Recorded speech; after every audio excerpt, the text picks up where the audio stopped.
Alright, this is the third dev block I'm going to talk about. It's for the BV138C1, nicknamed Ship of the Sky. As you can see, it's another floaty thing. The BV138 is a German World War II flying boat developed in the late 1930s. Jesus. As a replacement to the outdated Dornier Do 18.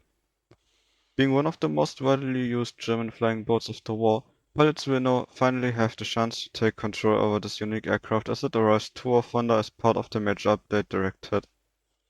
Oh, it's already there, but you know. It's a rank 1 premium apparently, it has a very low payload, but it has a very strong defensive armament. Um, yeah, it was, by the way, created by a War Thunder player. Joy Division is their in-game name. Or Daniel Zaitsev is the actual name, I believe. Anyways, the history.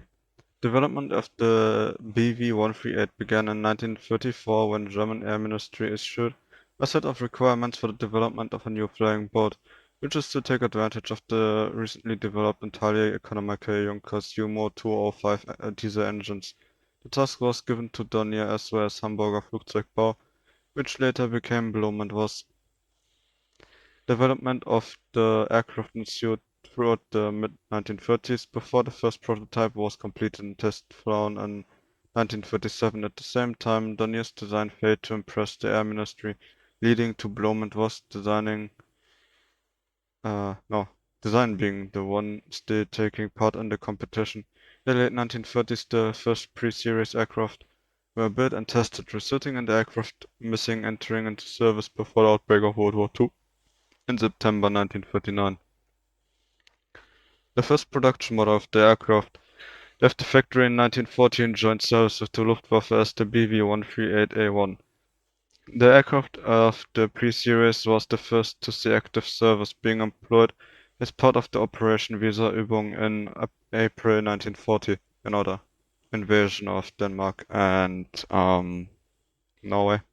Subsequent versions of the aircraft, including the most produced variant, the BV-138C1, were employed in the... No, actually, it's not a premium aircraft, I just remembered. Never mind, ditched that. They were employed in the North Sea and Baltic regions, as well as in the English Channel to perform maritime reconnaissance, rescue, and minesweeping missions. Production of the BV-138 ceased in 1943 with over 290 units produced. I forgot that. I think there was a rumor or something that this thing is going to be a premium aircraft. But as you can see, it doesn't say it here, and I will just remember that it is in fact in the tech tree. And it's just the first thing I want to research.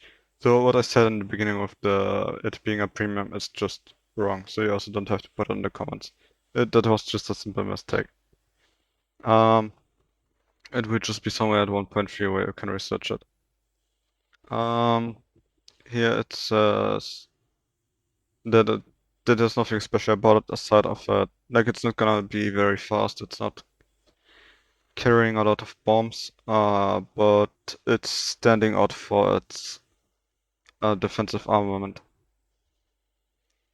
Here it says the BV-138C1 is powered by 3 Junkers Jumo 205 diesel engines with a pair nested at the wing roots and the remaining engine being mounted above the wings. The engines generate 880 horsepower each and thus allow the aircraft to reach a top speed of roughly 285 km per hour at sea level.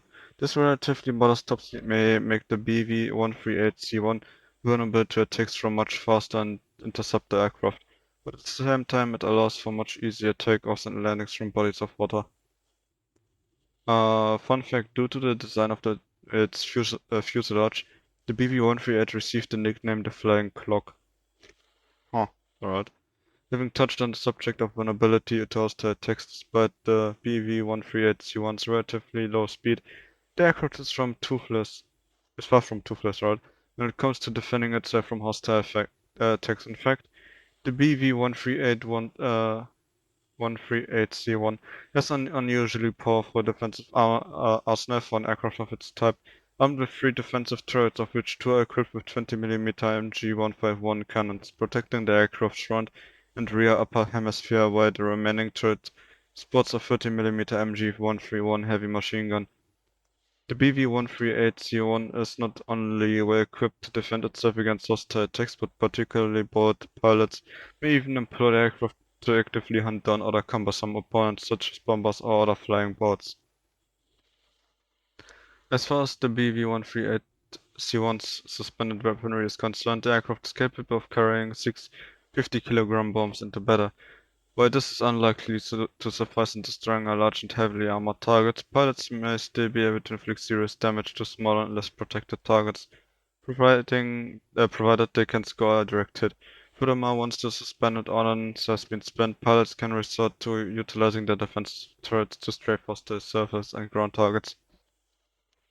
While loitering in the combat zone, providing the airspace isn't dominated by hostile fighters, the BV-138C1 will soon become available to fans of German aviation with the release of the next major Waffen update. In the meantime, be sure to okay. It's also already in the game. And as I heard, the entire rank 1 is currently just this. Like, no one is playing anything else, or at least that was the status 2 days ago. And knowing Waffen players probably didn't change. Anyways, I believe this is a very nice looking aircraft. It's also cool that they actually added it in the tech tree. And the role they described with hunting down other aircraft and strafing with your main armament, that is most certainly going to be the main thing you're going to do with this. It's just going to be the most effective at hunting other aircraft. I can't really see it effectively acting as a bomber because the armament is essentially nothing. Right, you have 6, well, bomb armament, bomb load, because that is just like 6 50-kilogram bombs. You can maybe get some kills in a convoy, but you can't destroy a base, like you're not even getting close to it. Unless you actually drop the bombs on the tank itself, you won't be able to destroy any tanks. And considering the bombs are somewhere on the wings, it's not going to be easily done, especially as they're on one side of the aircraft, which is very, very weird if you ask me. I don't know. I mean, yes, it's a German 1943 aircraft, but they still could have put half of the bombs on the other side, right? Not just all on the right wing. Well, I guess it's going to salute others with bombs. But yeah, so I don't think you will be able to use this in ground matches really. And I think its role as an actual bomber is going to be very limited. But you should be, or the main role would be to attract fighters and shoot them down. And I would say trying to intercept other bombers. Like I would probably not even spawn with any bombs, as long as you have the opportunity to leave them out, because the armament is so poor that it's essentially is just not worth it to be slowed down by it. Anyways, that's my opinion on it. If you already actually had the opportunity to test it, of course say it in the comments, and otherwise, goodbye.